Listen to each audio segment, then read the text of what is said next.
श्री कृष्ण ने गीता के 10वें अध्याय में 20वें श्लोक में कहा है, अहम आत्मा गुणाकेश सर्वभूतास यस्थिता अहम आदिह च मध्यम च भूतानामंत एव च। अर्थात समस्त प्राणियों की आत्मा मैं हूँ, सबका आदि मध्य व अंत मैं हूँ, अर्थात मैं ही ईश्वर हूँ। मित्रों, सनातन धर्म को दुनिया का सबसे प्राचीन धर्म माना जाता है, क्योंकि अन्य धर्मों का उदय कब हुआ तथा उनके पैगंबर कौन हैं, इन सब की एक तारीख दर्ज है। परंतु सनातन धर्म की ना कोई तारीख दर्ज है और ना ही उसका कोई पैगंबर है। सृष्टि के आरंभ से ही यह शाश्वत है, इसीलिए इसे सनातन धर्म कहा जाता है। धरती पर जब अधर्म बढ़ जाता है तथा धर्म का लोप होने लगता है तो ईश्वर किसी न किसी रूप में अवतार लेकर धर्म की स्थापना करता है। इसीलिए सनातन धर्म ग्रंथों में 10 अवतारों का प्रमुखता से उल्लेख मिलता है। इसके अलावा कालांतर में कुछ समाज सुधारक भी हुए हैं, जिन्होंने देश काल परिस्थिति अनुसार सनातन धर्म से हटकर कुछ नियम बनाए। इन समाज सुधारकों ने खुद को कभी ईश्वर नहीं कहा, सदैव वह अपने आप को ईश्वर का पुत्र या दूत कहते थे। परंतु आगे चलकर उनके अनुयायियों ने उन्हें ईश्वर मान लिया तथा उनके बनाए नियमों को नया धर्म घोषित कर दिया। महात्मा बुद्ध, महावीर, गुरु नानक आदि ऐसे तमाम पैगंबरों के विषय में हम जानते हैं। इसी तरह पश्चिमी देश यरूशलेम में ईसा मसीह हुए। लेकिन क्या आप जानते हैं कि ईसा मसीह का भारत से बहुत गहरा संबंध है? क्या आपको पता है कि ईसा मसीह भगवान श्री कृष्ण के भक्त थे? चौंक गए ना? आखिर यह सब हम कैसे कह रहे हैं? तो चलिए जानते हैं आज के इस वीडियो में। स्वागत है आप सभी का एक बार फिर से द साइंटिफिक हिंदू पर, और मैं हूं आपके साथ आपका दोस्त धीरेन्द्र। वीडियो शुरू करने से पहले आपसे एक छोटा सा निवेदन है कि कमेंट में जय श्री कृष्ण अवश्य लिखें। जैसा कि आप सभी जानते हैं कि ईसा मसीह का जन्म पहली शताब्दी में 25 दिसंबर को यरूशलेम के बेथलहम गांव में हुआ था। इसे हर वर्ष क्रिसमस डे के नाम से जाना जाता है। बाइबल के अनुसार उनकी माता मरियम का विवाह जोसेफ के साथ तय हो चुका था। तभी जिब्राइल नामक देवदूत से उनकी मुलाकात हुई। इस दौरान उन्हें गर्भ ठहर गया। जोसेफ ने जब यह बात सुनी तो उसने विवाह करने से मना कर दिया। तब देवदूत जिब्राइल ने जोसेफ को समझाया कि मरियम के गर्भ में ईश्वर का पवित्र अंश है, तुम उससे शादी कर लो। मरियम से जो पुत्र होगा उसका नाम यीशु रखना।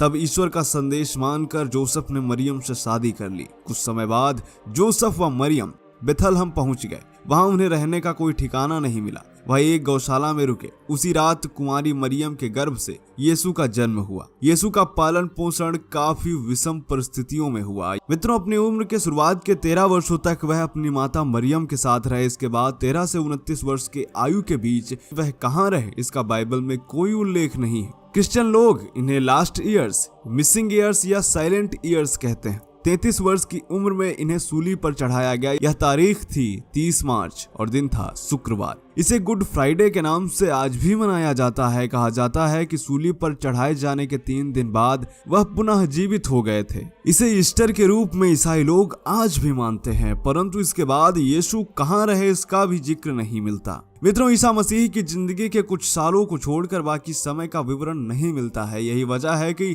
शोधकर्ताओं के बीच इस विषय पर काफी मतभेद है। भारतीय दार्शनिक ओशो ने भी ईसा मसीह का भारत से संबंध होने की बात कही थी। उन्होंने कहा था कि जब भी कोई सत्य के लिए प्यासा होता है तो अनायास ही वह भारत के लिए उत्सुक हो उठता है। अचानक पूरब की यात्रा पर निकल पड़ता है। आज से 2500 वर्ष पूर्व सत्य की खोज में पाइथागोरस भारत आया था। ईसा मसीह भी भारत आए थे। ओशो के मुताबिक 13 से 30 वर्ष के बीच का उल्लेख न्यू टेस्टामेंट में नहीं है, और यही वह समय था जब ईसा मसीह भारत आए थे। इस दौरान भारत में बौद्ध धर्म बहुत जीवंत था। यद्यपि बुद्ध की मृत्यु हो चुकी थी। गौतम बुद्ध के 500 साल बाद जीसस भारत आए थे। परंतु बुद्ध ने इतना विराट बौद्ध मत खड़ा किया था कि पूरा भारत उसमें डूबा हुआ था। जीसस महात्मा बुद्ध के विचारों से काफी प्रभावित थे। हालांकि ईसाई विद्वान इसे नकारते हैं। सन 1887 में एक रूसी विद्वान निकोलस नोतोविच ने तिब्बत व अफगानिस्तान का दौरा किया। उसने लद्दाख के हेमिस मॉन्स्टरी में रखे डॉक्यूमेंट लाइफ ऑफ सेंट ईसा का अध्ययन कर अनुवाद किया था। नोतोविच की थ्योरी फ्रेंच भाषा में 1894 में प्रकाशित हुई, जिसमें कहा गया था कि जीसस ने 13 से 29 वर्ष की उम्र में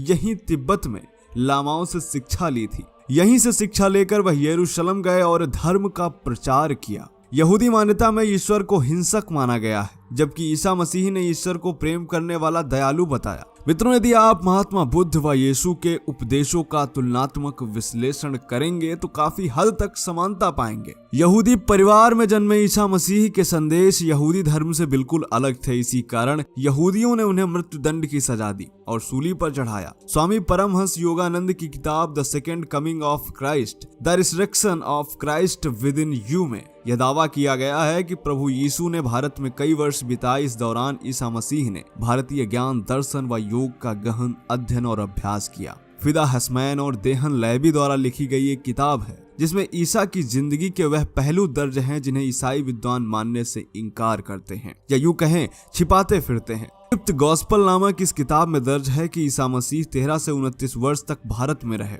उन्होंने नाथ संप्रदाय में भी शिक्षा ली। सूली चढ़ाए जाने के दौरान ईसा मसीह ने अपने प्राण सहस्रार चक्र में चढ़ा लिए। वे समाधि में चले गए थे। इस कारण लोगों ने समझा कि वह मर गए। उन्हें मरा हुआ समझकर दफना दिया गया। ईसा मसीह के गुरु महाचेतना नाथ यहूदियों से बहुत नाराज थे। उन्होंने ध्यान द्वारा देखा था कि उनके शिष्य ईसा को कब्र में बहुत तकलीफ हो रही है, इसीलिए वे अपनी स्थूल काया को हिमालय में छोड़कर इजराइल पहुंचे और जीसस को कब्र से निकाला तथा ईसा को समाधि से उठाया, उनके जख्म ठीक किए और उन्हें वापस भारत ले आए। हिमालय के निचले हिस्से में उनका आश्रम था जहां ईसा मसीह ईसा नाथ नाम से 120 वर्षों तक जीवित रहे। इसके बाद पहलगाम में उन्होंने समाधि ले ली। कश्मीर में उनकी समाधि को लेकर हाल ही में BBC की एक रिपोर्ट भी प्रकाशित हुई है। इस रिपोर्ट के अनुसार श्रीनगर के पुराने शहर की एक इमारत को रौजाबल के नाम से जाना जाता है। यह रौजाबल गली के नुक्कड़ पर पत्थर की बनी एक साधारण इमारत है जिसमें एक मकबरा है। इस मकबरे में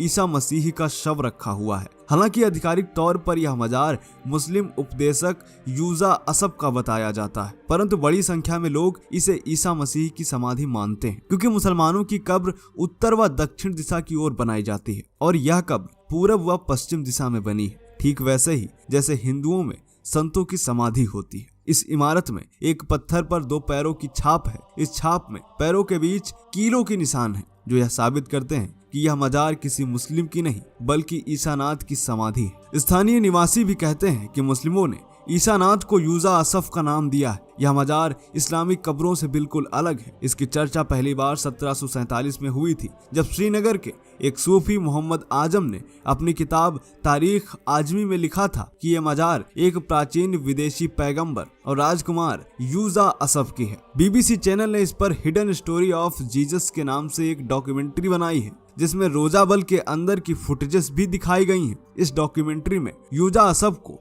ईसा मसीह होने का दावा किया गया है। यही नहीं, लुइस जेकोलियत ने 1869 में अपनी एक पुस्तक प्रकाशित की जिसका नाम है द बाइबल इन इंडिया। इस पुस्तक में बताया गया है कि ईसा मसीह भगवान श्री कृष्ण के भक्त थे। मित्रों, लुइस जेकोलियत फ्रांस के एक साहित्यकार व वकील थे। उन्होंने लिखा है कि ईसा मसीह कुछ दिन जगन्नाथपुरी में रहे। इस दौरान उनका नाम ईसा कृष्ण पड़ गया था, क्योंकि भाषाओं के अंतर से शब्द उच्चारण में फेरबदल तो होता ही है। जैसे कि गांव में कृष्ण को कृष्णा कहा जाता है, उसी तरह यूरोप में कृष्ण शब्द बदलकर क्राइस्ट हो गया तथा ईसा जीसस हो गया और यूरोप के लोग ईसा कृष्ण को जीसस क्राइस्ट कहने लगे। यही नहीं, ईसाई लोग खुद को क्रिश्चियन यानी क्रिश्चियन कहते हैं। यही कारण है कि ईसाइयों को भगवत गीता बहुत जल्दी समझ आती है। भगवत गीता के अध्ययन से ईसाई लोग इस्कॉन से जुड़ रहे हैं और वास्तविक तौर पर ईसा मसीह के सिद्धांतों का पालन कर रहे हैं। मित्रों, ईसाई विद्वान इन दावों को सीरियस से नकारते हैं। इसमें कितनी सच्चाई है और कितनी कल्पना, या तो हम नहीं कह सकते, लेकिन जो प्रमाण सामने आते हैं वह यह बताते हैं कि ईसा मसीह भगवान श्री कृष्ण के भक्त थे और उन्होंने भारत में ही अपनी शिक्षा ली थी और 13 से 29 वर्ष के बीच का समय उन्होंने भारत में ही गुजारा। तो दोस्तों, आपका इसके विषय में क्या सोचना है, कमेंट करके बताएं। मिलते हैं आपसे अगले वीडियो में, तब तक के लिए जय हिंद, जय भारत, वंदे मातरम।